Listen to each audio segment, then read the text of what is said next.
These are the instructions for my pop-up couple wedding card.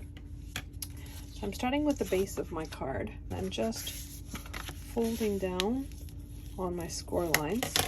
I'm putting glue on the tab, and then I am lining up my larger piece right on that score line.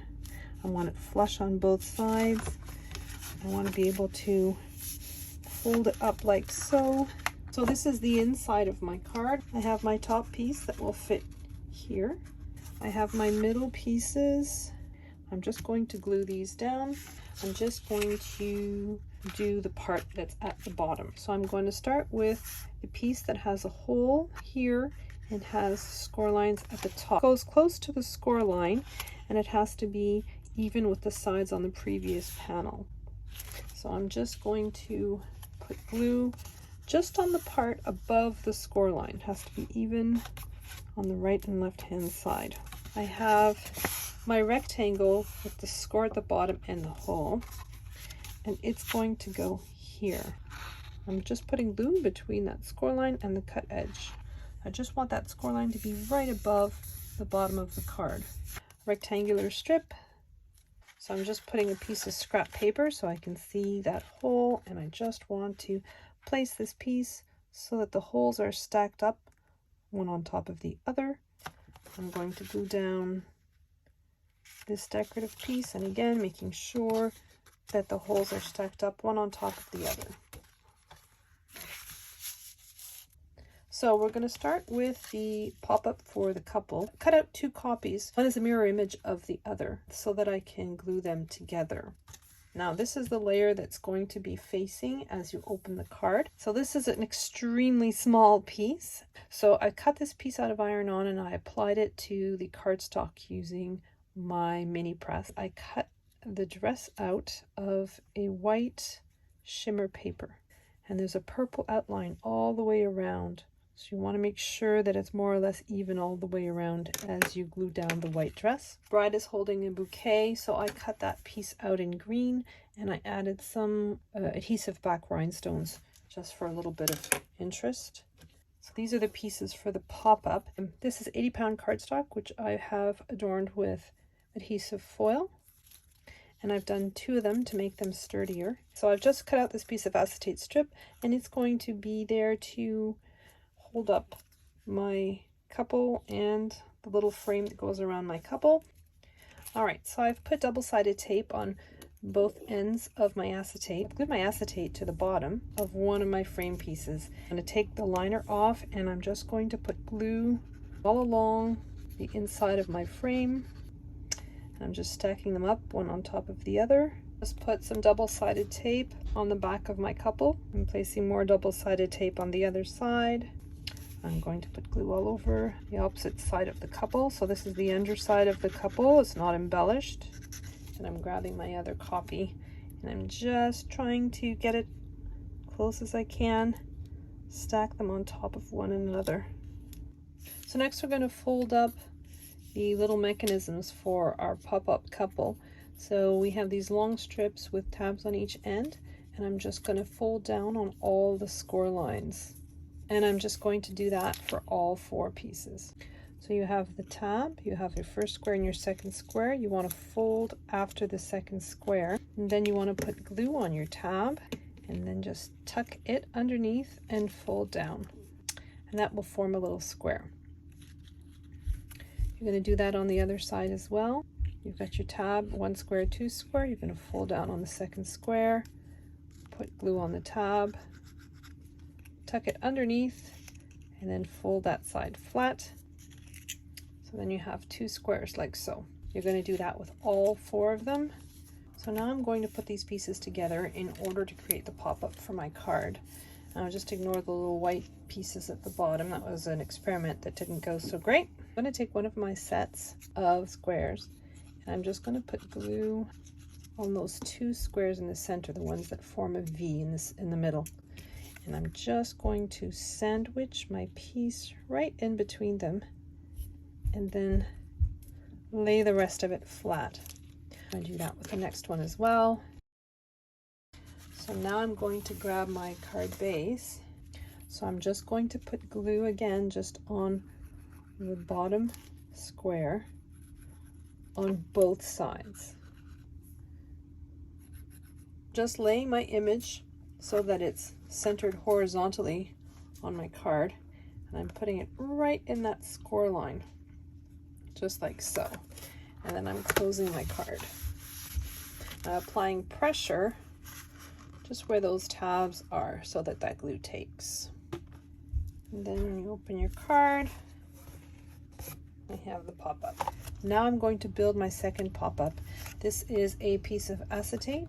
I have the offset to my sentiment in 80-pound cardstock, and I have cut out the sentiment itself in adhesive foil. Then I have a mirror image of my offset just to hide the double-sided tape on the back. So I'm just going to put double-sided tape on the back of my sentiment, and I'm going to stick it onto my acetate. So now I've put double-sided tape on the back of the offset that I'm putting just on the back of this, and I just want to camouflage that a little bit. Now it looks nice from the front and from the back. Now I'm going to grab the rest of my little cube pieces from before.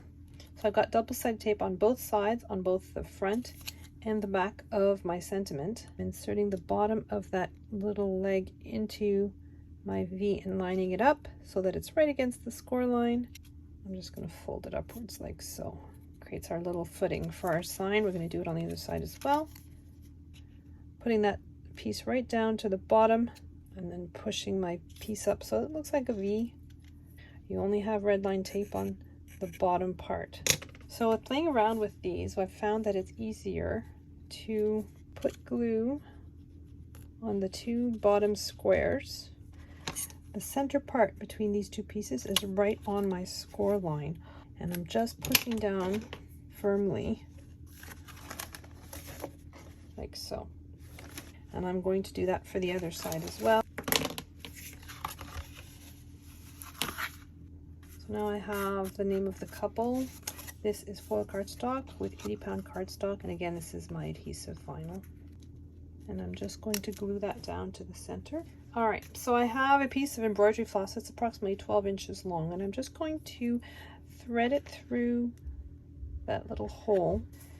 I have a piece of scrap cardstock with a little bit of double-sided tape on the back. I'm adding glue to the rest of the piece.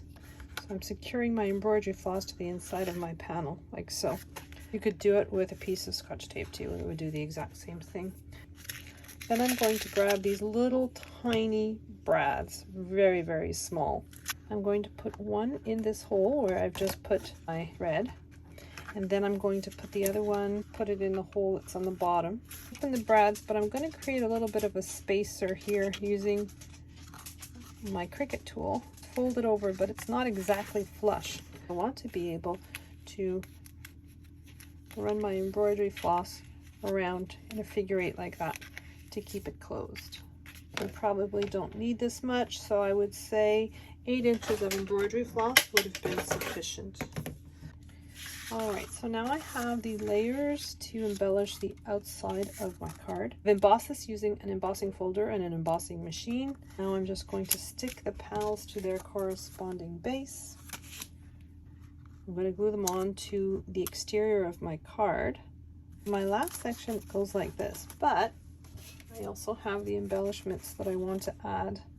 So keep in mind that when you are decorating this piece, the decorative edge is pointing downwards. I'm going to work on the topper for the front of my card. So I've got these 3 pieces, my silver piece, my 2 pieces of cardstock. I've also embossed. All these embellishments are going to go on this piece. So I'm just going to take this piece for now. And I'm using the same kind of brads as I used in the interior. I'm using 2 of them, and I'm just going to insert them in the little holes, and I'm putting the brads in the same, I'm not opening them up because there really isn't enough room, so I'm just putting them in the same direction. And then I'm grabbing a piece of foam tape that I have and I've sliced down. Make sure my brad is tucked in there so you can't see it from the front. And I think I'm going to put a second piece on top just to add a little bit of thickness to it. So then I have my little embellishments. These are very small letters, so very difficult to weed. So I decided to do them in iron-on. I pressed them with my mini press and it worked beautifully. But if you don't want to bother with iron-on, you could actually flatten this image and then just do a print and cut. Do my base layer, do my best to center my circle, do that for the other one as well. And then I have my little accent piece. I'm just wrapping my accent piece around. I'm putting a little bit of glue on the tabs at the back, just making sure that it's nice and straight at the front. And I'm going to do that with the other piece as well. I'm going to put a little bit of foam tape on the back and place it in the center, just over that little band. So I have my little towel rod. Everything is straight as I can get it. I'm going to cover the back of these with foam tape. I cut my foam tape with the parchment paper on it because it reduces the amount of adhesive that gets stuck on my scissors. So I'm just adding foam tape from the bottom of my towel bar to the bottom of my towel.